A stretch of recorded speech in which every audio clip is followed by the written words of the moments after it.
సంఖ్యాకాండము మీరు ఇశ్రాయేలీయులను ఇలాగూ దీవింపవలను 23వ వచనం నుంచి. యెహోవా నిన్ను ఆశీర్వదించి నిన్ను కాపాడును గాక. యెహోవా నీకు తన సన్నిధిని ప్రకాశింపచేసి నిన్ను కరుణించును గాక. యెహోవా నీ మీద తన సన్నిధి కాంతి ఉదయింపజేసి నీకు సమాధానము కలుగజేయును గాక. ఈ మాటలను మనం ఈరోజు ధ్యానించుకుందాం. దేవుని సన్నిధి కాంతి, యెహోవా ముఖ కాంతి, ఆ ముఖ కాంతి ప్రకాశింపజేసి చేయబడినటువంటి ఇశ్రాయేలు, ఆ నూతన ఇశ్రాయేలుగా పిలువబడుతున్నటువంటి సంఘము, లేకపోతే పునరుత్థానమును విశ్వసించే, పునరుత్థానములో పాలిభాగస్తులైన, ఇప్పటికే మనము దేవుని రాజ్య వారసులమై దేవుని ఇశ్రాయేలుగా మారినటువంటి మన మధ్య దేవుని సన్నిధి కాంతి, ఆ సన్నిధి కాంతి మనకు తీసుకుని వచ్చేటటువంటి బాధ్యత గురించి మీతో ఈరోజు పంచుకోవాలి అని అనుకుంటున్నాను. కీర్తనల గ్రంథం 67వ అధ్యాయం 1 నుంచి 2 వరకు ఇశ్రాయేలుగా ఉన్నటువంటి మనకు ఉన్నటువంటి పిలుపు, నూతన ఇశ్రాయేలైనటువంటి పిలుపు ఏమిటి అని చూద్దాం. కీర్తనల గ్రంథం 67వ అధ్యాయం 1-2 వచనాలు. దేవుని వాక్యం చెబుతుంది, భూమి మీద నీ మార్గము తెలియబడునట్లును, అన్యజనులందరిలో నీ రక్షణ తెలియబడునట్లును దేవుడు మమ్మును కరుణించి మమ్మును ఆశీర్వదించునుగాక. ఆయన తన ముఖకాంతి మా మీద ప్రకాశింపచేయును. ప్రజలందరూ నిన్ను స్తుతించుదురుగాక. న్యాయమును బట్టి నీవు జనములకు తీర్పు తీర్చెదవు. భూమి మీదనున్న జనులను ఏలెదవు. జనములు సంతోషించుచు ఉత్సాహధ్వని చేయుదురుగాక. దేవా, ప్రజలు నిన్ను స్తుతించుదురుగాక. ప్రజలందరూ నిన్ను స్తుతించుదురుగాక. అప్పుడు భూమి దాని ఫలమిచ్చును. మా దేవుడు మమ్మును ఆశీర్వదించును. దేవుడు మమ్మును దీవించును. భూదిగంత నివాసులందరూ ఆయన యందు భయభక్తులు నిలుపుదురు. ప్రియమైనటువంటి దేవుని బిడ్డలారా, ఈరోజు ఉదయకాల సమయంలో కీర్తనల గ్రంథం 67, అలాగే సంఖ్యాకాండము 6వ వచనం నుంచి దేవుని ముఖకాంతి ప్రకాశింపజేయబడినటువంటి సమాజముకు ఉన్నటువంటి బాధ్యతను ఈరోజు మీకు గుర్తు చేయాలి అని ఆశపడుతున్నాను. కీర్తనల 67వ అధ్యాయంలో ఉన్నటువంటి ఆ మాటలను దశల వారీగా, ఆయన మార్గముల వారీగా దానిని చూసే ప్రయత్నం చేద్దాం. భూమి మీద ఆయన మార్గములు వేరైనవి.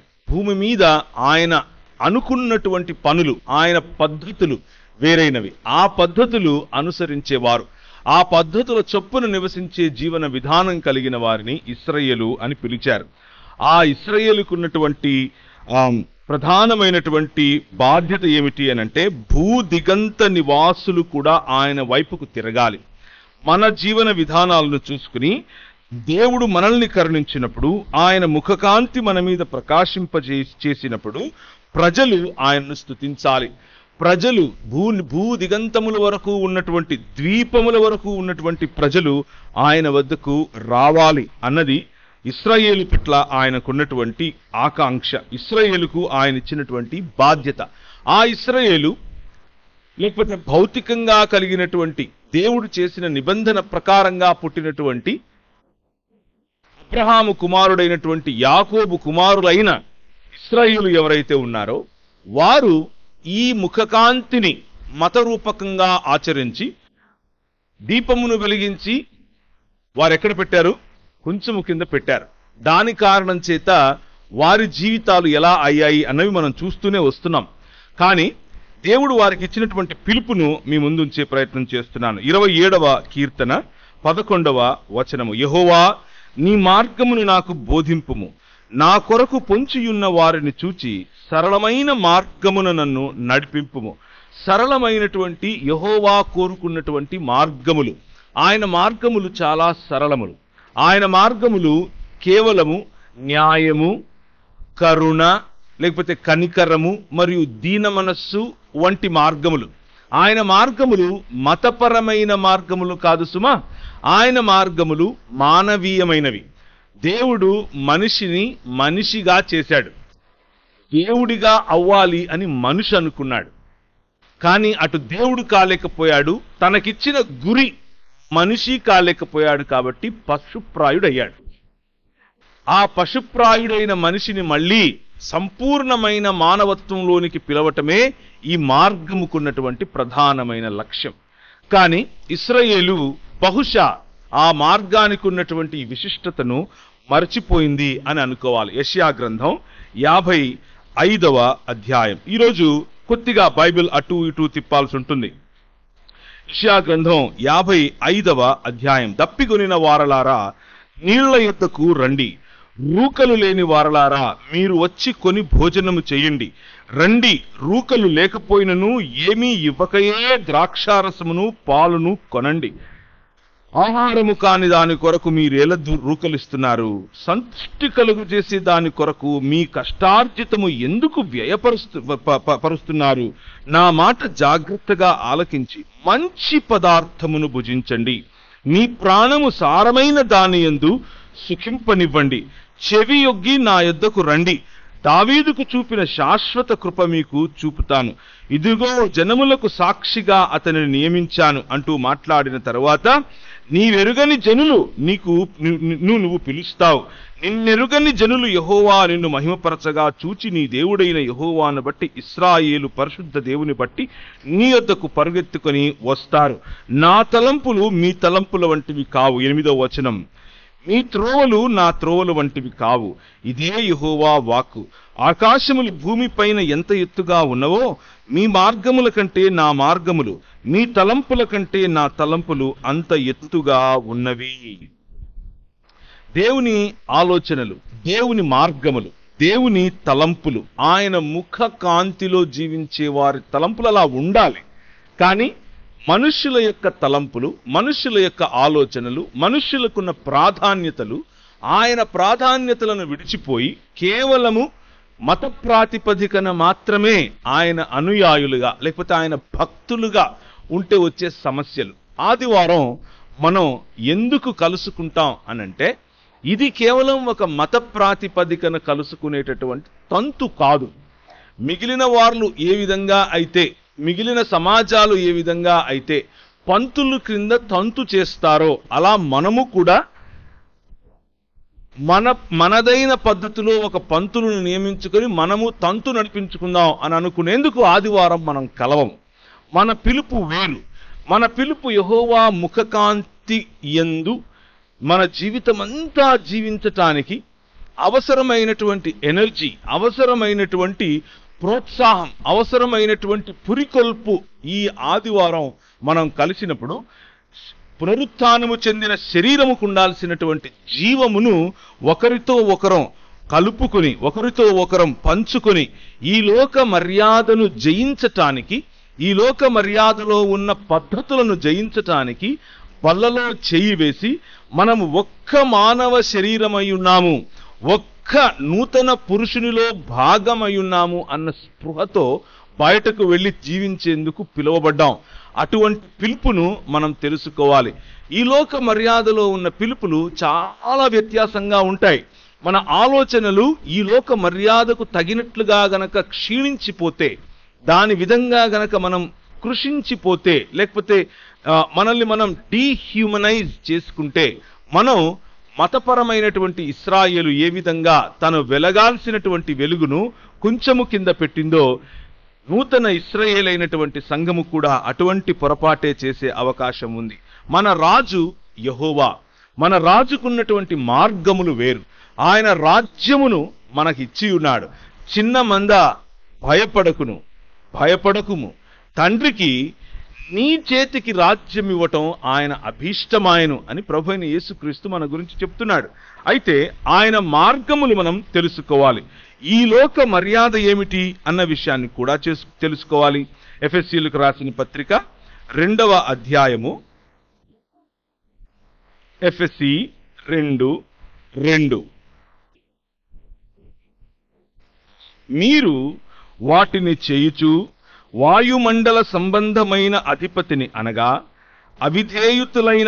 అవిధేయులైన వారిని ఇప్పుడు ప్రేరేపించే శక్తికి అధిపతిని అనుసరించి ఈ ప్రపంచ ధర్మము చొప్పున మునుపు నడుచుకున్నారు.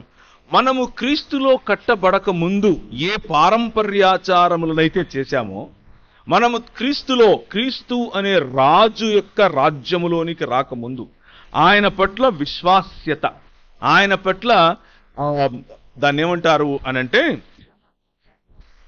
ఆయనే రాజు అన్నటువంటి ఒడంబడికలోనికి రావటం, ఆ పౌరసత్వంలోనికి రావటం, అలిజెన్స్ అని ఇంగ్లీష్లో పిలుస్తారు. అలిజెన్స్ లో రాకముందు ఈ ప్రపంచ ధర్మం చొప్పున, ఈ లోక మర్యాద చొప్పున, ఈ ప్రపంచ ధర్మాన్ని నడిపించే అంధకార సంబంధమైన దురాత్మ సమూహముల యొక్క నడిపింపు చొప్పున మనం బ్రతికే వాళ్ళం. దాని కారణంగానే మనలో ఉన్న క్వాలిటీస్, మనలో ఉన్నటువంటి ఆలోచనలు ఈ లోక మర్యాద రకంగానే ఉంటాయి. ఎలా? నీకంటే నీ పొరుగువాడిని తక్కువగా చూడటం, నీకంటే నీ పొరుగువాడి పట్ల న్యాయము జరిగించాలన్న ఆలోచన లేకపోవటం, కనికరముతో నీ పొరుగువానితో కలిసి జీవించాలన్న ఆలోచన లేకపోవటం, ఏదో ఒక రకంగా అవతలి వాడిది నీవు సంపాదించాలని గుంజుకోవాలన్నటువంటి ఆలోచన, ఏదో ఒక రకంగా నీవు నీ బాగు కోసం మాత్రమే ఆలోచించటం, అనగా స్వార్థముతో కూడినటువంటి ఆలోచన విధానాలు, కేవలము నిన్ను సంతృప్తి పరచుకునేటటువంటి విధానాలు. 2వ కొరింథీయులకు రాసినటువంటి పత్రిక 4వ అధ్యాయం, కొరింథీయులకు రాసిన 2వ పత్రిక 4వ అధ్యాయము 4 నుంచి చూద్దాం. దేవుని స్వరూపి అయ్యున్న క్రీస్తు మహిమ కనబరచు సువార్త ప్రకాశము, దేవుని ముఖ కాంతి అని అన్నాం కదా.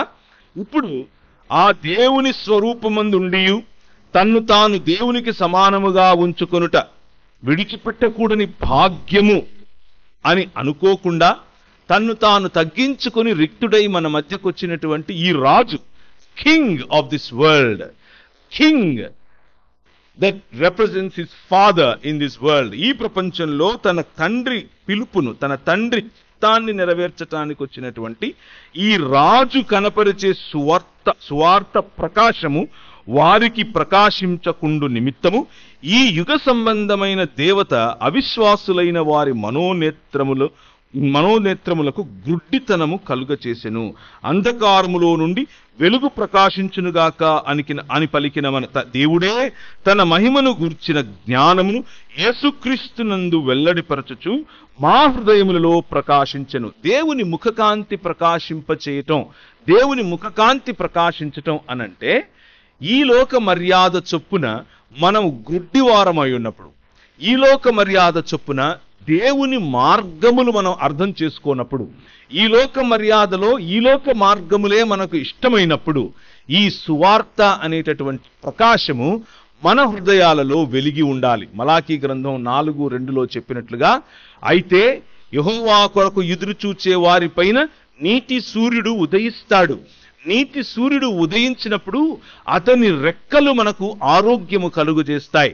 క్రొవ్విన దూడలు గంతులు వేసినట్లుగా మనం గంతులు వేస్తాం, అలయక మనం సాగిపోతాం అని చెప్పినటువంటి మాట, ఆ నీతి సూర్యుడు ఉదయించాలి ఉదయించాలి ఉదయించాలి అనుకున్న ఆ సమయంలో యేసు క్రీస్తు అనే ఈ వ్యక్తిని గురించిన మర్మము కలిగిన సువార్త, నీవు దేవుని స్వరూపమందు దేవుని పోలిక చొప్పున ఉన్నావు, నీవు ఈ ప్రపంచాన్ని దేవుని ప్రతినిధిగా పరిపాలించటానికి, ఏలటానికి పిలువబడ్డావు, ఆ రాజ్యమును జరిపించటానికి తండ్రి నీ చేతికి ఆ బాధ్యతనిచ్చాడు అని తిరిగి నీకు గుర్తు చేసేటటువంటి సువార్త, బీదలకు సువర్తమానం ప్రకటించే సువార్త, గుడ్డి వారికి కన్నులు కలుగజేసే సువార్త,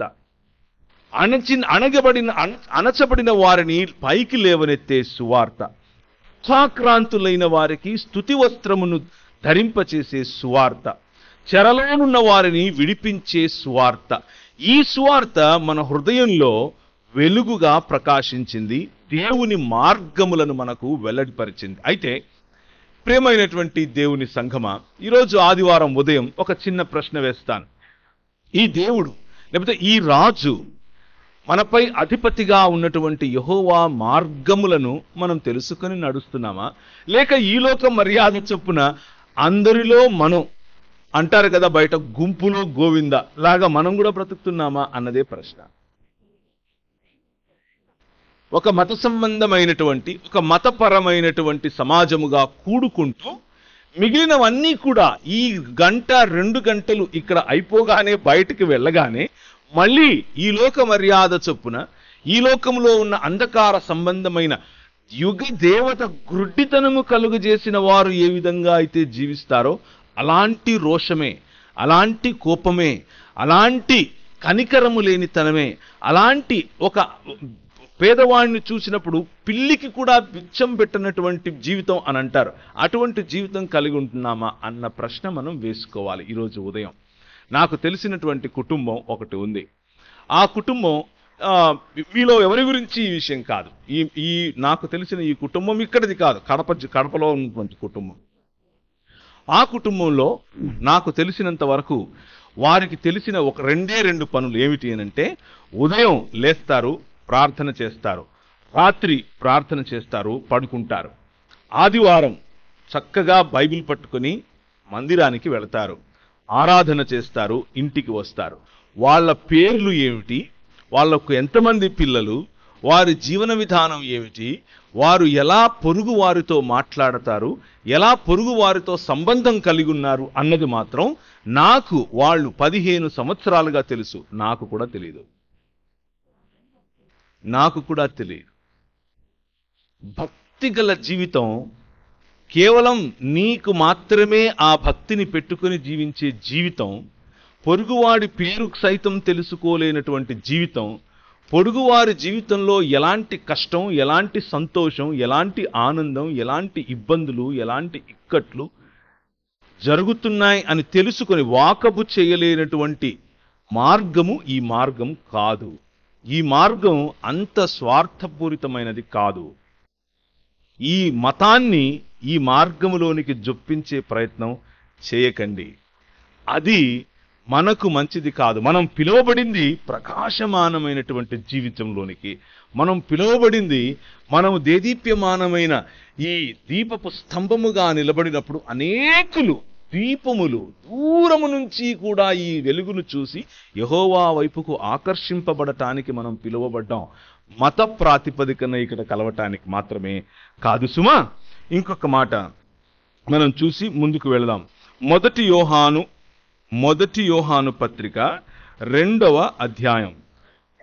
అపోస్తలుడైన యోహాను రాసినటువంటి మొదటి పత్రిక 2వ అధ్యాయము 15, 16, 17 ఈ 3 వచనాలు చూసే ప్రయత్నం చేద్దాం. చిన్నపిల్లలారా 15, 16 ఈ లోకమునైనను లోకములో ఉన్న వాటినైనను ప్రేమింపకుడి. ఎవడైనను లోకమును ప్రేమించిన ఎడల తండ్రి ప్రేమ వానిలో ఉండదు. లోకములో ఉన్నదంతయు అనగా శరీరాశ, నేత్రాశ, జీవపుండంబము తండ్రి వలన పుట్టినవి కావు, అవి లోక సంబంధమైనవే. లోకమును దాని ఆశయు గతించిపోవుచున్నాయి, కాని దేవుని చిత్తమును జరిగించువాడు నిరంతరము నిలుచును. ఈ లోక మర్యాదలో నేత్రాశ ఉంటుంది, అనగా పొరుగువాడిది ఆశించేటటువంటి కన్ను. నేత్రాశ ఉంటుంది అనగా మన కళ్ళకు ప్లెజర్ ఇచ్చేటటువంటి, మన కళ్ళకు ఇంకా చూడాలి అనేటటువంటి సంతోషాన్ని ఇచ్చేటటువంటి ఆకర్షణతో కూడినటువంటి ఆలోచన. ఇందులో అందం రాదు సుమా. దేవుడు చేసిన అందం మనం చూడొచ్చు. ఎంతవరకు అనంటే దేవుడు పర్మిట్ చేసినంత వరకు, ఈ రాజు పర్మిట్ చేసినంత వరకు. ఈ లోక మర్యాదలో అందం అన్న పేరు మీద బూతును చూడటం ఈ లోక మర్యాద. అందం అన్న పేరు మీద అవతలి వారికి ఇబ్బంది కలిగించే విధంగా ఒకరిని చూడటం అన్నది ఈ లోక మర్యాద. మన కళ్ళు ఎలా ఉన్నాయి? మన శరీరానికి దీపమైన ఈ కళ్ళు దేవుని చేత పిలువబడిన, దేవుని ముఖకాంతిలో జీవించేటటువంటి సమాజమైన మీ కళ్ళు వేటిని చూస్తున్నాయి? దేన్ని చూస్తే ఆశపడుతున్నాయి? నీకు లేని దేవుడిచ్చినటువంటి ఇల్లు ఉన్నప్పటికీ నీకు లేనటువంటి ఇల్లు, అనగా నీ పొరుగువాడికున్నంత పెద్ద ఇల్లు లేదే అన్న ఆశలో ఏమైనా బ్రతుకుతున్నావా? ఈరోజు ఉదయం ఆలోచించాలి. ఆ ఆశతో ప్రభువు దగ్గరికి వచ్చి ఆయనను గొణుగుతున్నావా, సణుగుతున్నావా? అది ఈ లోక మర్యాద. నీ శరీరాశ, అవతలి వాడి కంటే శ్రేష్ఠుడను అని చూపించుకునే శరీరాశ, నీ శరీరాన్ని నలగొట్టుకోమని ప్రభువు పిలుస్తూ ఉంటే, రాజ్యం కోసం నీ శక్తిని ఒడ్డమని ప్రభువు పిలుస్తూ ఉంటే, నీ శరీరాన్ని కేవలం నీ స్వయం తృప్తి కోసం వాడుకునేటటువంటి ఆలోచన, ఈ లోకంలో చేసే ఆలోచన అదే ఆశలో నువ్వు ఉన్నావా ఈరోజు ఉదయకాల సమయంలో అన్నది ప్రశ్న. మనం ఈ లోక మర్యాద చొప్పున బ్రతకవలసిన వాళ్ళము కాదు. ఈ లోక మర్యాద కాదు. మన మార్గము యేసు క్రీస్తు యొక్క మార్గము. మనం పిలువబడినటువంటిది మతంలోనికి కాదు, మార్గములోనికి, ఒక జీవన విధానంలోనికి. అది కింగ్డమ్ వే, అనగా దేవుని రాజ్యమునకు సంబంధించిన మార్గములోనికి మనం పిలువబడ్డాం. అపోస్తలుల కార్యము 9వ అధ్యాయం, అపోస్తలుల కార్యములు 9వ అధ్యాయం 2వ వచనం. ఈ మార్గమందున్న పురుషులనైనను స్త్రీలనైనను కనుగొనిన ఎడల వారిని బంధించి యెరూషలేమునకు తీసుకుని వచ్చుటకు దమస్కులోని సమాజముల వారికి పత్రికలిమ్మని అడిగాడు. ఎవరు? సౌలు. ఈ మార్గమందున్న వారిని. ఇది ఎప్పుడూ కూడా అపోస్తలులు కానీ, వారి చుట్టుపక్కల ఉన్నవారు కానీ, లేకపోతే యూదా తెగకు చెందిన వారు కానీ దీన్ని ఒక మతంగా చూడలేదు. దీన్ని ఒక ఉద్యమంగా చూశారు, ఒక మార్గంగా చూశారు, ఒక నూతన మానవ జీవన విధానంగా చూశారు. ఆ నూతన మానవ జీవన విధానమే మనము ఈరోజు అనుసరించాల్సినటువంటి, లేకపోతే మనం అనుసరిస్తున్నటువంటి మన రాజైన క్రీస్తు యొక్క అనుసరణ. 24వ అధ్యాయము, అపోస్తలుల కార్యములు 24వ అధ్యాయము 14వ వచనము. ధర్మశాస్త్రమందు ప్రవక్తల గ్రంథములందు వ్రాయబడి ఉన్న ఎన్ని నమ్మి నీతిమంతులను అనీతిమంతులను పునరుత్థానము కలగబోవుచున్న వీరు నిరీక్షించినట్టు నేను కూడా దేవుని యందు నిరీక్షణ ఉంచి వారు మతభేదమని పేరు పెట్టి ఈ మార్గము చొప్పున నా పితరుల దేవునిని సేవించుచున్నానని తమరి ఎదుట ఒప్పుకొనుచున్నాను. ఎవరి ఎదుట మాట్లాడుతున్నాడు అనంటే రాజు ఎదుట నిలబడి మాట్లాడుతున్నాడు. ఈ మార్గాన్ని ఈ లోక సంబంధమైన వాళ్ళు, లేకపోతే మత సంబంధమైన వాళ్ళు ఏమంటారంటే మతభేదం, ఒక of shoot of a religion అని పిలుస్తారు. కానీ నా మార్గం అది కాదు సుమా. నా మార్గము ప్రేమ మార్గము. మనము పిలువబడినటువంటి మార్గము ప్రేమ మార్గము. ద వే ఆఫ్ గాడ్, ఇది దేవుని మార్గము. 18వ అధ్యాయం, అపోస్తలుల కార్యములు 18వ అధ్యాయం 26వ వచనం. 18వ అధ్యాయం 26వ వచనం. ప్రిస్కిల్ల అకుల విని అతనిని చేర్చుకొని దేవుని మార్గము మరిపూర్తిగా అతనికి విశదపరచిరి. అలెగ్జాంద్రు అనేటటువంటి వ్యక్తి మతం తెలుసుకున్నాడు, బాప్తిసం తెలుసుకున్నాడు, కానీ దేవుని మార్గం ఇంకా తెలుసుకోలేకపోయాడు. కేవలం మతంలో ఉంటే సరిపోదు, దేవుని మార్గాన్ని నువ్వు తెలుసుకోవాలి అని అలెగ్జాంద్రును తన ఇంట చేర్చుకొని అకుల మరియు ప్రిస్కా ఆయనకు నేర్పారు. అనేకుల ఎదుట నిలబడి పౌలుతో సమానముగా పరిచర్య చేయగల అలెగ్జాంద్రుకు ఒక సాధారణ కుటుంబం, పౌలుతో కలిసి డేరాలు కుట్టే కుటుంబం తమ ఇళ్లను తెరిచి తమ ఇంట్లో అతిథి సత్కారాలు చేస్తూ ఆయనకు బోధించారు ఈ మార్గాన్ని. ఈ మార్గము సంబంధాలకు సంబంధించిన మార్గం. ఈ మార్గము భజనకు భక్తికి ఆగిపోయే మార్గం కాదు. ఈ మార్గము అంతకు మించినదై. ఆయన మార్గాలు మరియు మన మార్గాల మధ్య వ్యత్యాసం ఒకసారి చూద్దాం. కింగ్స్ వే, ప్రేమ. మనం సెల్ఫ్లెస్ గా ఉండేటటువంటి, లేకపోతే నన్ను నేను ఉపేక్షించుకుంటూ సాక్రిఫిషియల్ గా, అనగా త్యాగపూరితంగా దేవుని కోసం జీవించాలి అన్నది ఈ రాజ్యంలో ఉన్నటువంటి మార్గం అయితే, ద వేస్ ఆఫ్ మెన్ అంటే ఈ లోక మర్యాద చొప్పున ఉన్నటువంటి మార్గం ఏమిటి అనంటే సెల్ఫ్ సెంటర్డ్నెస్. నేనే అన్నటువంటి ఆలోచన. ముందు నేను, మధ్యలో నేను, ఆఖరిలో నేను అన్నటువంటి సెల్ఫ్ సెంటర్డ్నెస్. ఈ సెల్ఫ్ సెంటర్డ్నెస్ మరియు పర్సనల్ గెయిన్, వ్యక్తిగతంగా నేను ఎలా లాభపడతాను అనేటటువంటి ఆలోచన, లేకపోతే వ్యక్తిగతంగా వచ్చేటటువంటి సుఖం, ప్లెజర్. ఇది దేవుని రాజ్య జీవన విధానానికి మరియు ఈ లోక మర్యాదకు ఉన్నటువంటి వ్యత్యాసం. నీ జీవితంలో ఈరోజు ఉదయం, ఈ ఆదివారపు ఉదయకాలం నేను ప్రశ్నిస్తున్నాను, what way are you following? మీరు అనుసరిస్తున్నటువంటి మార్గం ఏమిటి? సెల్ఫ్లెస్నెస్సా, నిస్వార్థమైనటువంటి జీవన విధానమా, లేక ఈ లోక మర్యాదలో ఉన్నట్లుగా సెల్ఫ్ సెంటర్డ్, స్వార్థపూరితమైనటువంటి, నిన్ను నువ్వు తృప్తిపరచుకునేటటువంటి జీవన విధానమా? రెండవ మాట జస్టిస్, అనగా న్యాయము.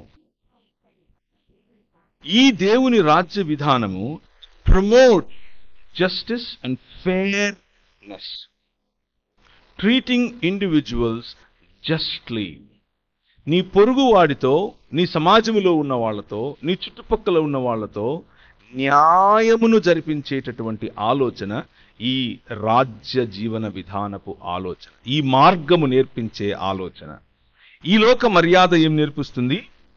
నీ సొంత ఇంట్రెస్ట్, నీకు కావలసిన వాటిని జరిపించుకోవటం కోసమే జస్ట్ న్యాయాన్ని ప్రభావితం చేస్తుంది. నీకు మంచి జరిగితే అదే న్యాయం అన్న ఆలోచనలో నువ్వు ఉంటావు. అది ఇన్ఈక్వాలిటీని, అనగా అసమానతను పెంపొందిస్తుంది. అలాగే ఎక్స్‌ప్లాయిటేషన్, నీ దగ్గర పని చేసేవాడి దగ్గర నువ్విచ్చే జీతము కంటే ఎక్కువగా పని చేయించుకునే, నువ్విచ్చే రూకల కంటే వాడిని బానిసగా చూసేటటువంటి ఆలోచన ఈ లోక మర్యాద చేస్తుంది. మన ప్రభువు అటువంటి వాడు కాదు. మన ప్రభువు సమయం, నువ్వు ఉదయం 9 నుంచి పని చేసినా, మధ్యలో 12 గంటలకు పనికి వచ్చినా, ఆఖరికి 3 గంటలకు పనికి వచ్చిన ఆయన సమానమైనటువంటి వేతనాలు ఇచ్చేటటువంటి దేవుని రాజ్య విలువలు కలిగినటువంటి వాడు మన ప్రభువు, మన రాజు. ఆ రాజు బిడ్డలం.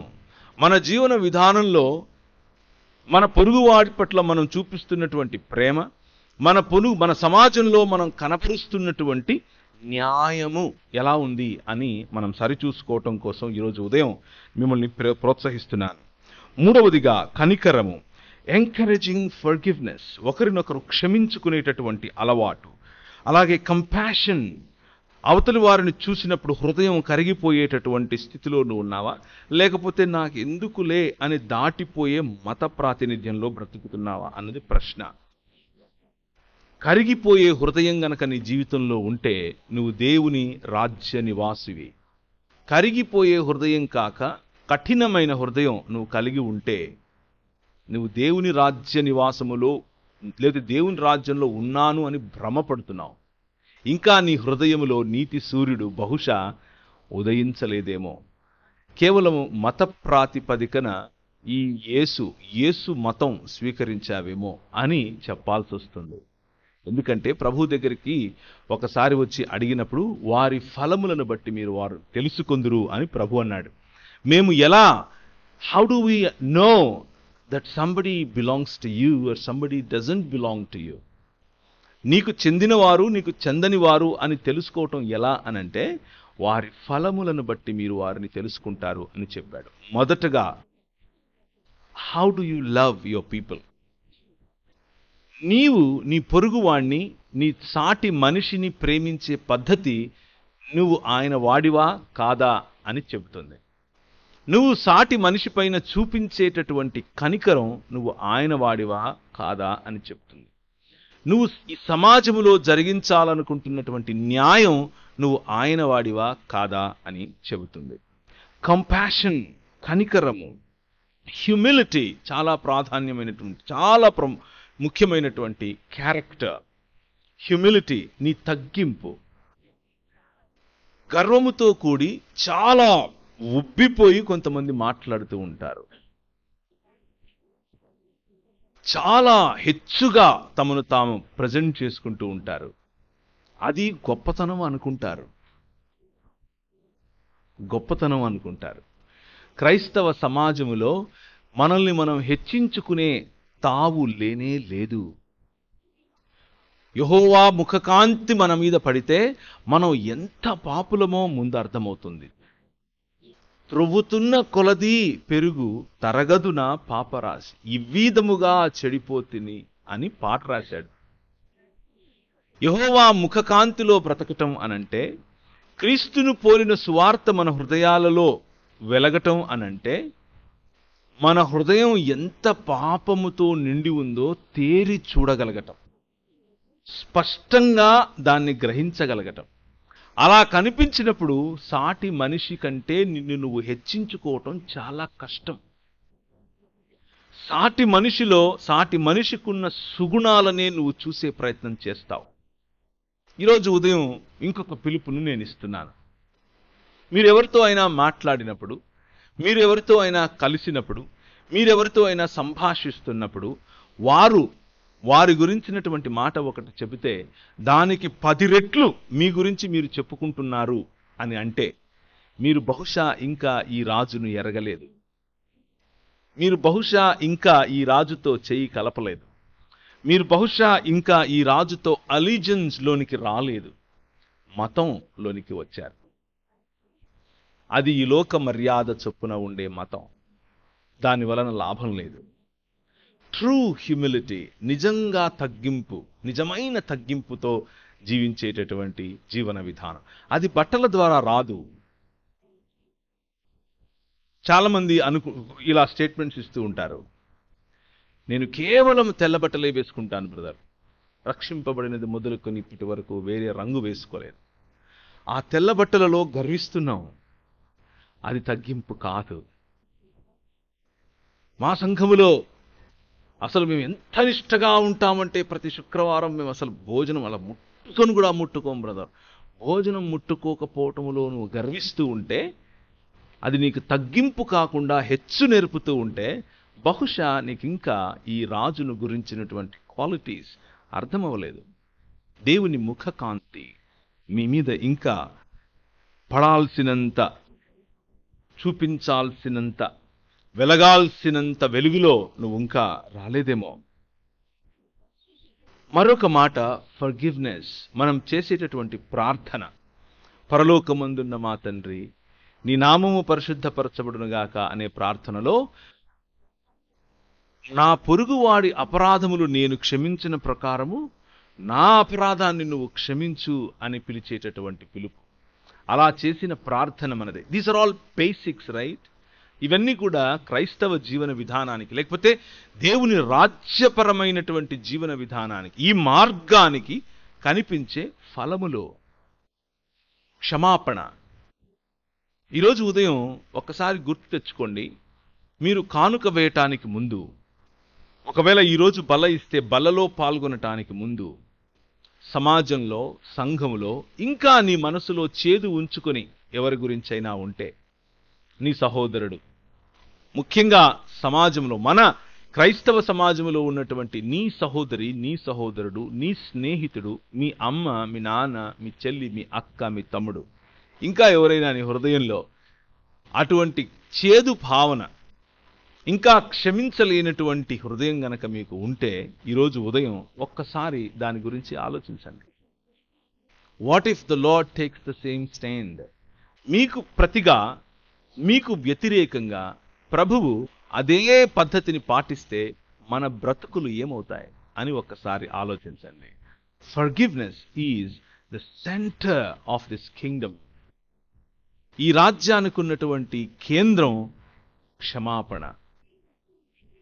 నన్ను క్షమించండి అని అడగటానికి నీకు మనసు రాలేదు అనంటే, నన్ను క్షమించండి, నేను తప్పు అని ఒప్పుకునే, ఒకవేళ నీవు తప్పు చేయకపోయినప్పటికీ నన్ను క్షమించు అని అడిగేంత దీన మనస్సు నీలో లేకపోతే, నా వయస్సెంత, నేనెంత, నా పదవేంటి, నేనేంటి, నా అంతస్తేంటి, నువ్వేంటి,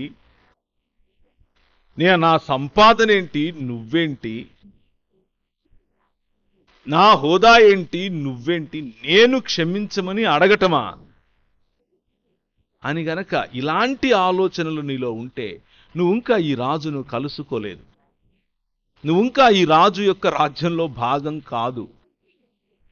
Let me very clearly state this to you. నన్ను క్షమించు అని అడగటానికి దమ్ము కావాలి. నీకంటే చిన్నవాడితో, నీకంటే తక్కువ అనుభవం ఉన్నవాడితో, నీకంటే పెద్దగా చదువుకోని వాడితో, నీకంటే పెద్దగా ఉన్నత స్థాయి లేని వారితో సైతం నిన్ను నువ్వు తగ్గించుకొని I'm sorry brother, I'm sorry sister అని చెప్పలేకపోతే, అటువంటి హృదయం నీకు లేకపోతే, the Lord today or the Lord this morning is asking you to practice it. పునరుత్థానము కలిగిన సమాజానికి ఉండాల్సినటువంటి క్వాలిటీ క్షమాపణ అడగటం, అలాగే క్షమించటం. క్యారిటన్ బ్రూ గారు ఒకసారి ఇలా అన్నారు, నన్ను నా సమాజాన్ని ఏ జర్మన్ సమాజం అయితే యూదురాలు క్యాంప్స్లో వేసి చుట్టు పీకి గ్యాస్ వదిలి మరీ మమ్మల్ని చంపారో, అటువంటి సమాజానికి చెందినటువంటి ఒక వ్యక్తి మా నాన్నగారిని, మా ఇంట్లో ఉన్న వాళ్ళను ఒకరి తర్వాత ఒకరిని నా కళ్ళ ముందే ఎవరైతే చంపారో అతనొచ్చి ఒకరోజు ఐఎమ్ సారీ అని చెప్పాడు. కానీ నేను ఆయన్ని క్షమించలేకపోయాను. నా కళ్ళ ముందే మా ఇంటి వాళ్లను అలా చిత్రహింసలతో చంపినటువంటి, అలా చంపటం దేవునికి నేను చేస్తున్న పరిచర్య అని భావించాడు. సమాజానికి లేకపోతే మానవతకు నేను చేస్తున్న గొప్ప గొప్ప సేవ ఇది అని భావించాడు. కానీ తెలుసుకున్న తర్వాత వచ్చి నన్ను క్షమించు అని అడిగితే ఆమె క్షమించలేకపోయింది.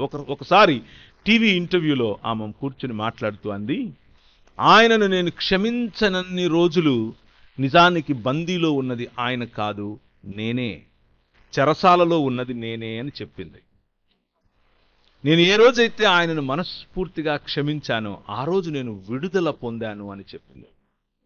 నువ్వు క్షమించలేకపోతే నిజానికి చెరసాలలో ఉన్నది నువ్వు క్షమించలేని వాడు కాదు, క్షమించలేని నీ హృదయమే. మన హృదయములో సువార్త అనేటటువంటి ఈ మర్మము యొక్క వెలుగు గనక వెలిగితే క్షమాపణ అన్నది దొర్లాలి, క్షమాపణ అన్నది పొర్లి పారాలి, క్షమాపణ అన్నది మనల్ని ముంచెత్తాలి. అలాగే జెనరాసిటీ, ధారాళముగా ఇచ్చేటటువంటి మనస్సు. ధారాళముగా ఇవ్వటం గురించి మాట్లాడుతున్నాడు అనంటే, జోసెఫ్ బెన్నీ గారు కీ ఇచ్చారు ఈయనకి, ఇంకా ఎక్కువ ఇక్కడ దాన్ని ఏమంటారు, విరాళాలు వేయండి, కానుకలు వేయండి అని పొరపాటున అనుకుండారు. ఆయన నాకు ఏమీ చెప్పలేదు, ఆయన అసలు మాట్లాడుకోలేదు ఉదయం నుండి. నేను రాత్రంతా డ్రైవ్ చేసి పొద్దున 6:30కు ఇక్కడికి వచ్చాను. ధారాళముగా ఇవ్వటం అనంటే కేవలం సమాజ మందిరంలో లేకపోతే సంఘంలో, సంఘ ఆరాధన క్రమంలో ఇచ్చేదో లేకపోతే 10వ వంతు ఇచ్చేదో దాని గురించి మాత్రమే నేను మాట్లాడలేదు. అది చాలా ముఖ్యం, ఇవ్వాలి, చెయ్యాలి, సమాజానికి సంబంధించినటువంటి ఖర్చు భరించాలి. ఇది కూడా జనరాసిటీలో భాగమే. అలాగే దానితో పాటుగా నీ హృదయానికి నొప్పి కలిగేంతగా నీ పొరుగు వాడికి ఇవ్వగలవా అనేదే ప్రశ్న. ఇది లోకమర్యాద కాదు. లోకమర్యాదలో పొరుగువాడి నుంచి దోచుకోవటం ఉంటుంది. లోకమర్యాదలో పొరుగువాడి నుంచి ఎంత సంపాదించాలా అన్న ఆలోచన ఉంటుంది. రాజ్య మర్యాద పొరుగువాడిని ఆశీర్వదించేదిగా ఉంటుంది. తెలిసి తెలియక ఈ చేతితో చేసింది ఈ చేతికి తెలియనట్లుగా ఇవ్వటం ధారాళత్వం. నీవు ఒకసారి ఇలాంటి సమాజ మందిరంలోనే ఒక ఆయనకున్నటువంటి మతపరమైన శ్రేష్టమైన బట్టలు వేసుకుని ఇలా ఒక దాన్ని ఏమంటారు పళ్ళెం తీసుకుని అందులో ఆయన ఇవ్వాలనుకున్నటువంటి కానుకలన్నీ వేసుకుని వచ్చి అందరికీ చూపిస్తూ ఇలా ఇలా ఇలా వేశాడు. చూసారా అని. ఇంకొక ఆమె ముడతలు పడినటువంటి శరీరం, వంగిపోయిన శరీరం, కృంగిపోయినటువంటి వయస్సు, ఇక రేపో ఎల్లుండో వెళ్ళిపోతుంది అనుకుంటున్నటువంటి వ్యక్తి దూరం నుంచి మెల్లిమెల్లిగా నడుచుకుంటూ వచ్చి ఆమె దగ్గర ఉన్న ఆ అర్ధాన వేసింది. ప్రభువు ఆమెను చూసి అన్నాడు, అతను వేశాడు, ఈమె వేసింది, కానీ ఈమె వేసిన కానుక నాకు ప్రియము. ఇది అంగీకరించబడుతుంది. ధారాళత్వం అన్నది, జనరాసిటీ అన్నది ప్రజలకు చూపించుకోవటానికి చేసేది కాదు. ప్రజల దగ్గర మెప్పు పొందటానికి కాదు. ప్రజల దగ్గర నీ భక్తి చాటుకోవటానికి కాదు. సమాజములో నీ బాధ్యతను చూపించుకోవటానికి, నీ బాధ్యతను చూపించుకోవటానికి కాదు, బాధ్యతను నిర్వర్తించటానికి. ఈ చేయి చేస్తే ఈ చేయికి తెలియకుండా చేసేటటువంటి జనరాసిటీ, ఆ జనరాసిటీ, ధారాళంగా ఇచ్చే మనస్సు. ఈరోజు ఉదయం మళ్ళీ ఒకసారి ప్రశ్నిస్తాను. ఈ దేవుని రాజ్యం, ఈ దేవుని రాజ్య వారసులైనటువంటి మీరు ఈ రాజ్య విలువలలో జీవించే ప్రయత్నం, అటువంటి పరిపక్వత వైపుకు నడిచే ప్రయత్నం, సంఘంలో జరిగే కార్యక్రమాలు, సంఘంలో జరిగేటటువంటి పనులు, సంఘములకు ఉన్నటువంటి బాధ్యతలు, అనాథలు, పేదలు, విధవరాండ్రు, పరదేశులు, కష్టములో ఉన్నవారు, కోర్టుల చుట్టూ తిరుగుతున్నటువంటి వారు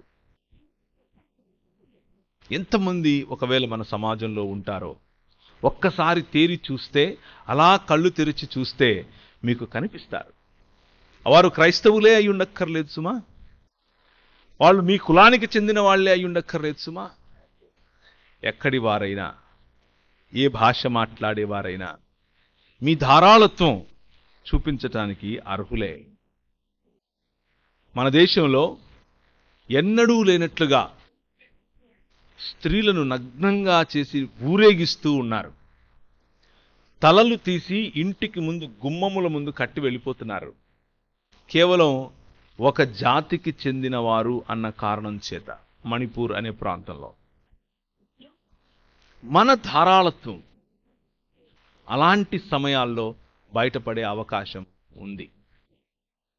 దేవుడు మనకు అటువంటి పిలుపును ఇచ్చాడు.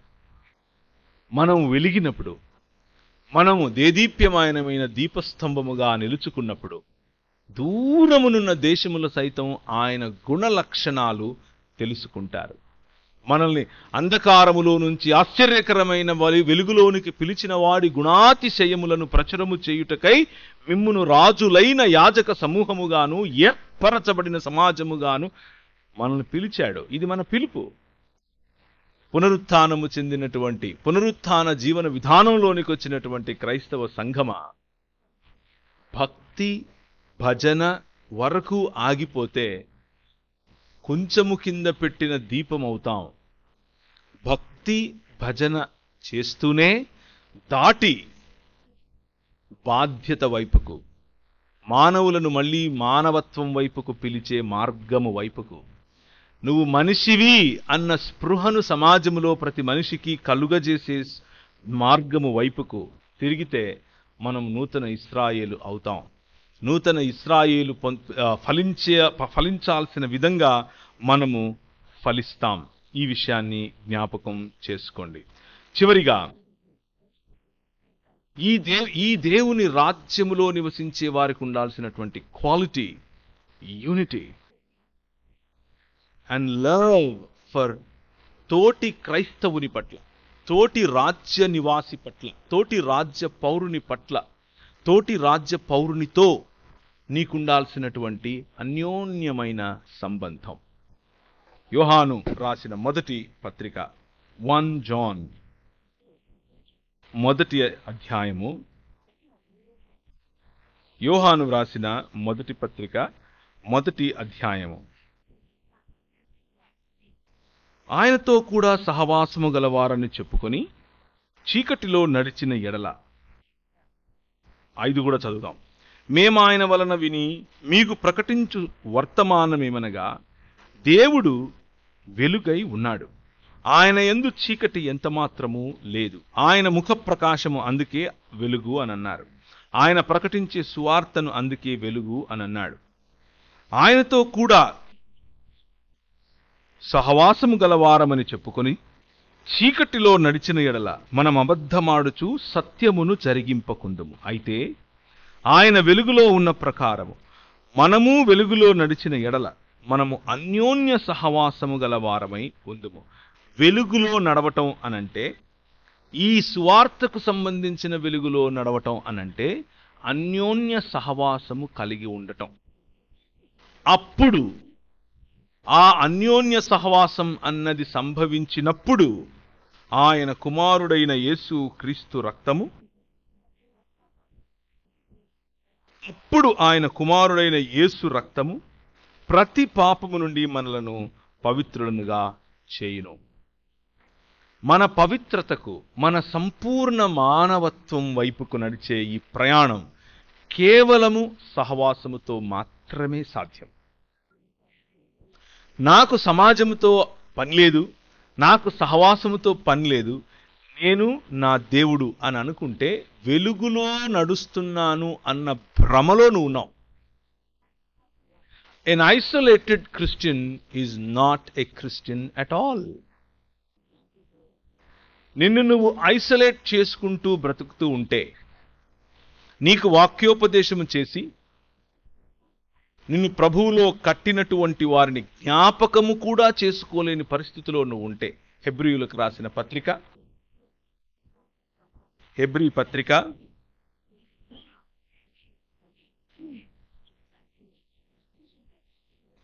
'మనము కలుస్తూ ఉన్నప్పుడల్లా, మనము దేవుని వాక్యాన్ని ధ్యానిస్తూ ఉన్నప్పుడల్లా మనము జ్ఞాపకం చేసుకోవాల్సింది 13వ అధ్యాయం 7వ వచనం. మీకు దేవుని వాక్యము బోధించి మీ పైన నాయకులుగా ఉన్న వారిని జ్ఞాపకము చేసుకొని వారి ప్రవర్తన ఫలమును శ్రద్ధగా తలంచుకొనుచు వారి విశ్వాసమును అనుసరించుడి. యేసుక్రీస్తు నిన్న నేడు ఒకటే రీతిగా ఉన్నాడు. ఆయన రక్తము మనలను పరిశుద్ధపరచాలి, పవిత్రపరచాలి అనంటే సహవాసం ఎంత ముఖ్యమో, యేసుక్రీస్తు మీ పట్ల ఇటువంటి హృదయం కలిగి ఉండాలి అనంటే మీకు వాక్య అనగా నిన్న నేడు ఏకరీతిగా ప్రజలను గమనించేటటువంటి హృదయం కలిగిన వాడే ఉన్నాడు కనుక మీ పట్ల మీకు వాక్యోపదేశం చేసిన వారిని జ్ఞాపకం చేసుకోండి అని అంటున్నాడు. జ్ఞాపకం చేసుకోండి అని అంటున్నాడు.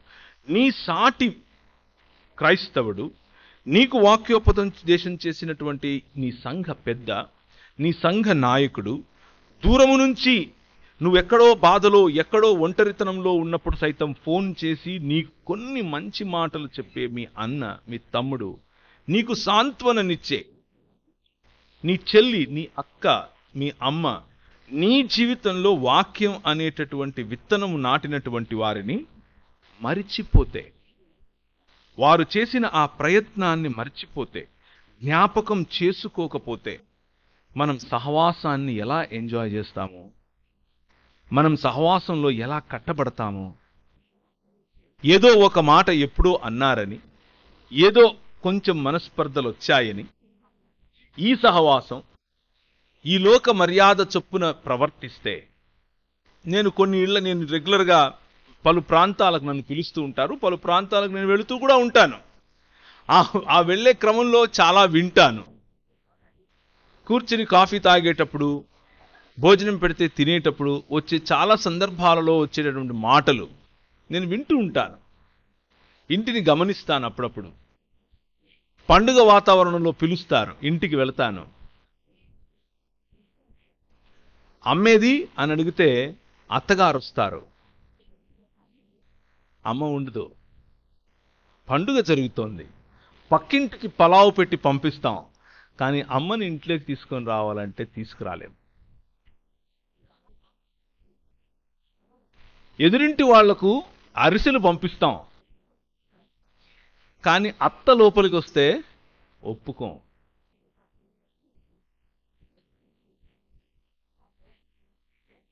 ఎక్కడో ఉండేవాడికి ఫేస్బుక్లో happy Christmas, happy birthday, happy new year వగేరా వగేరా వగేరా పెడతాం. మన ఇంటి ఎదురుగా ఉండే మన సడ్డకుడు ఆడితో నాకేంటి అంటాం. బ్రదర్స్, సిస్టర్స్, ఈ జీవన ప్రమాణం, ఈ జీవన విధానం ఈ లోక సంబంధమైంది కాదు. అన్యోన్య సహవాసము కోసం పిలువబడిన వాళ్ళు, ఒక్కటే జీవించటం కోసం పిలువబడిన వాళ్ళం. ఒక్కటే జీవించటం నేర్చుకోని సమాజం ఎప్పటికీ కూడా అది it cannot seek the Kingdom of God. దేవుని ఆశీర్వాదములను పొందుకోవటానికి ఆ సమాజానికి అర్హత వెళ్ళిపోతుంది. మత్తయి సువార్త 6వ అధ్యాయం 33వ వచనం. ఈ సువర్తమానము మీ హృదయంలో గనక వెలిగితే, దేవుని ముఖకాంతి గనక మీ హృదయంలో గనక వెలిగితే, దేదీప్యమానమైనటువంటి దీపపు స్తంభముగా మీరు గనక జీవిస్తే ఏం చేస్తారు అనంటే, 6వ అధ్యాయము 33వ వచనము దేవుని వాక్యము చెప్తున్నట్లుగా, ఇవన్నీ మీకు కావలనని మీ పరలోకపు తండ్రికి తెలుసును. ఏవి? వస్త్రములు, తిండి, ఏం చేయాలి, కెరియర్, నీ ప్రాణము, నీ ఎదుగుదల, వగైరా వగైరా వగైరా అన్నీ ఆయనకు తెలుసు. కేవలం నీ గురించి నువ్వు ఆలోచించుకుంటే అవి ఆయనకు తెలుసు. ఆయన ఎప్పుడైనా ఇస్తాడు, నీకు ఇచ్చేస్తాడు ఆయన. అది పెద్ద సమస్య కానే కాదు. నీకేంటి? ఆయన అందరి కోసము వర్షం కురిపిస్తున్నాడు కదా, ఆయన అందరి కోసము ఆశీర్వాదాలు ఇస్తున్నాడు కదా. భౌతికంగా ఆయన తండ్రి, ఆయన అందరికీ చేస్తాడు. కానీ రిన్యూడ్, నూతనపరచబడిన సమాజము నువ్వు, నూతనపరచబడిన దేవుని యొక్క రాజ్యములో దేవుని రాజ్య పౌరునిగా ఉన్న నువ్వు, నీ బాధ్యత, నీ పిలుపు ఏమిటి అనంటే, ఇవన్నీ మీకు కావాలనని మీ పరలోకపు తండ్రి తెలియను గాని మీరు ఆయన రాజ్యమును నీతిని మొదట వెతకండి, అప్పుడు ఇవన్నీ వస్తాయి. రేపటిని గూర్చి చింతించొద్దు, రేపటి దినము దాని సంగతులను గూర్చి చింతించును. ఏ నాటి కీడు ఆ నాటికి చాలు. నువ్వు చింతించి అవతలి వారికి లేకపోతే నీకు నువ్వు కీడు చేసుకుంటున్నావు. రేపటి గురించి కూడా ఈ రోజే ఎందుకు రా కీడు, వద్దులే, రేపటి కీడు రేపటికి వస్తుందిలే. ఈ రోజుకు you seek kingdom of God. మనం ఇంతవరకు మాట్లాడుకున్నటువంటి qualities, generosity, love, unity, humility, conscious humility, forgiveness, ఇవి కోర్ కాన్సెప్ట్స్. ఇవి మన జీవితాల్లో కనిపించాల్సినవి. చాలా బాధతో ఈ మాట చెప్తున్నాను. మనం ఇలా హెచ్చించుకోవటంలో, మతపరమైనటువంటి డంబాలకు పోవటంలో, చూపించుకునే విధంగా ఇవ్వటంలో విరాళాలు, మనం లోకాన్ని మించిపోతున్నాం. జాగ్రత్త పడాలి. ఈ ఆదివారపు ఉదయకాలమున మనము పునరుత్థాన సమాజము అన్న విషయాన్ని మీకు జ్ఞాపకం చేస్తున్నాను. యెహోవా వెలుగు ప్రకాశింపజేసినటువంటి సమాజము అని మీకు జ్ఞాపకం చేస్తున్నాను. మన రాజు, ఆయన రాజ్యము ఇంతకు మించిన మహా గొప్పదైనటువంటి రాజ్యము అన్న విషయం మీకు జ్ఞాపకం చేస్తున్నాను. మత్తయి సువార్త 16వ అధ్యాయం. ఈ రాజు రాజ్యములో ఉన్నటువంటి మార్గము మనల్ని మనం 24వ వచనం, 16వ అధ్యాయం 24వ వచనం. అప్పుడు యేసు తన శిష్యులను చూచి, ఎవడైనను నిన్ను వెంబడింపగోరిన ఎడల నన్ను వెంబడింపగోరిన ఎడల తన్ను తాను ఉపేక్షించుకోవాలి, తన సిలువనెత్తుకొని నన్ను వెంబడించాలి అని అంటున్నారు. సంఘాలలో, మన సమాజంలో ఇటువంటి బోధ, మనల్ని మనం ఉపేక్షించుకోవాలి అన్న ఆలోచనే ఈ మధ్య కనిపించడం లేదు. యెహోవా వైపుకు తిరగటం అనంటే నన్ను నేను హెచ్చించుకోవటం అనుకుంటున్నారు. యెహోవా మార్గం అనంటే ఆశీర్వాదములతో మాత్రమే కూడింది అని అనుకుంటున్నారు. యెహోవా వైపుకు తిరగటం అనంటే కేవలం హక్కులు అని అనుకుంటున్నారు. బాధ్యతల యొక్క ఆలోచన, మనల్ని మనం విస్మరించుకునే బాధ్యత ఉంది. ప్రతి దినము మన సిలువను మనం ఎత్తుకోవాలి అన్న ఆలోచనను క్రైస్తవ సమాజం మరచిపోతోంది అన్న బాధ కూడా ఉంది. అవతలి వారు కాలు రువ్వితే నేను 2 కాళ్ళు దువ్వుతాను అన్న ఆలోచన. అవతలి వారు ఒక మాట అంటే నేను మత్తయి సువార్త 23వ అధ్యాయంలో నీ పొరుగు వాడిని ప్రేమించమని పిలిచినటువంటి పిలుపు. ఇది ఈ రాజు మార్గం. ఈ లోక మర్యాద పొరుగువాడిని ప్రేమించమని నేర్పదు. పొరుగువాడిని ప్రేమించే ఈ ఆలోచనను తీసుకుని మార్టిన్ లూథర్ కింగ్ జూనియర్ నల్లజాతి ప్రజలకు విమోచన కలిగించాడు. ఈ పొరుగువాడిని ప్రేమించాలి అన్న ఆలోచన తీసుకుని ఈ దేశంలో గాంధీ మహాత్ముడయ్యాడు. ఈ పొరుగువారిని ప్రేమించాలి అన్న ఆలోచన తీసుకుని మండేలా గారు సౌత్ ఆఫ్రికాను విమోచించారు. పొరుగువారిని ప్రేమించాలి అన్న ఒకే ఒక్క ఆలోచనను తీసుకుని డెస్మండ్ టూటు గారు ఈ సౌత్ ఆఫ్రికాలో తెల్లజాతికి నల్లజాతికి మధ్య జరిగే యుద్ధాన్ని ఆపగలిగాడు. 1960లలో జరిగినటువంటి ఉదంతం ఇది. డెస్మండ్ టూటు గారు తెల్లజాతి ప్రజలు నల్లజాతి ప్రజలు ఒకరినొకరు కాల్చుకొని కోసుకొని పొడుచుకొని చచ్చిపోతారు. రేడియోల్లో అనౌన్స్ చేస్తున్నారు. ఇలా ఎప్పుడు జరుగుతుందో కానీ మారణహోమం జరుగుతుంది. కానీ పొరుగువాణ్ణి ప్రేమించాలి అన్న ఒకే ఒక్క ఆలోచనను ఇంటింటికి తిరిగి చెప్పాడు. ఇంటింటికి తిరిగి గుర్తు చేశాడు. That's all. ఈరోజు మొత్తం అక్కడంతా సుభిక్షత ఉందని నేను చెప్పను, కానీ మారణహోమం లేకుండా చేశాడు డెస్మండ్ టూటు గారు. రాజ్యాలను సైతం కదిలించగల ఈ ప్రేమ, రాజ్యాలను సైతం కదిలించగల ఈ పొరుగువాడి పట్ల బాధ్యత మనము నేర్పిందే సమాజానికి. కానీ బాధాకరం మన మధ్యనే లేకుండా పోయిందా అన్న ఆలోచన.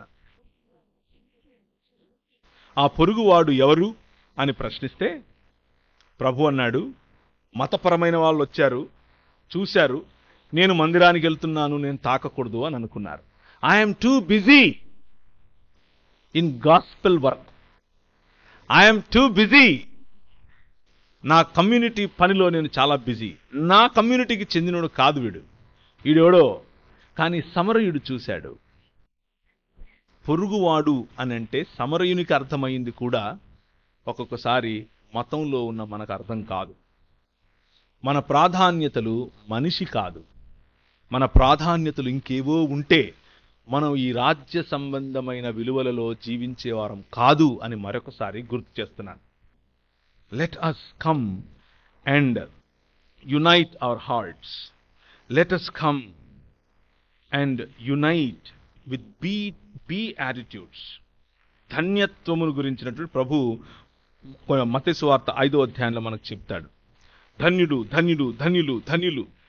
ఆ బియాటిట్యూడ్స్ ఒక్కసారి మళ్ళీ నెమరు వేసుకునే ప్రయత్నం చేయండి. ఆ బియాటిట్యూడ్స్లో దూరముగా ఉండగానే ఒకరు తిరిగి వస్తున్నారు అంటే తండ్రి ఎలా పరిగెట్టుకుంటూ వెళ్ళి వాడి మెడ మీద పడి ముద్దు పెట్టి మరి ఆయనను కౌగిలించుకున్నాడు. అలాంటి తండ్రి హృదయం ఈ రాజ్యమును వెతికే వారికి అటువంటి హృదయం ఉండాలి. కేవలం మన సంఘ నాయకులకు మాత్రమే తండ్రి హృదయం దేవుడు ఇచ్చాడు. అది ఆయన పని. నేను నా జీవితంలో నా జీవన విధానంలో నేను బ్రతుకుతాను. ఎవరికోసమైనా సమయం వెచ్చించాలి అనంటే ఆయన వెచ్చిస్తాడు. సహాయం చేయాలి అంటే ఆయన చేస్తాడు. చేరదీయాలి అనంటే ఆయన తీస్తాడు. అంతా ఆయన చేస్తాడు అని అనుకుంటే మతంలో బ్రతుకుతున్నట్లు. కానీ నేను నా సంఘం, నా సమాజం, నా ప్రాంతం, నా రాష్ట్రం, నా దేశం అన్న ఆలోచనలోకి వస్తే ఆశీర్వాదకరంగా మనం ఉంటాం. మళ్ళీ ఒకసారి యెషయా గ్రంథం వైపుకు వెళదాం.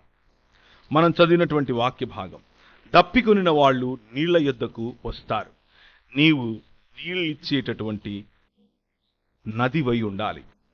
రూకలు లేని వారలారా మీరు వచ్చి కొని భోజనం చేయండి.